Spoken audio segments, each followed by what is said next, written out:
Hello guys, ഇതാണ് eternal fire, ലിത്വേനിയയിലെ eternal fire.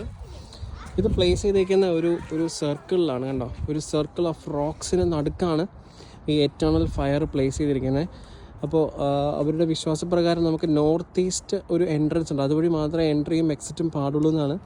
അപ്പോൾ ഇത് അവരുടെ ഒരു എന്താ പറയുക, ഒരു ബിലീഫിൻ്റെ ഭാഗമായിട്ടുള്ള ഇതൊരു എറ്റേണൽ ഫയറാണ്. ഒരിക്കലും ഈ ഫയർ കെടത്തില്ല. ഹിൽ ഓഫ് ത്രീ കോൾസിന് അടുത്താണ്. അവിടെ എത്തിയിട്ട് നമുക്ക് അതിൻ്റെ ഒരു പോർഷൻ കാണിച്ചു തരാം. ഓക്കെ.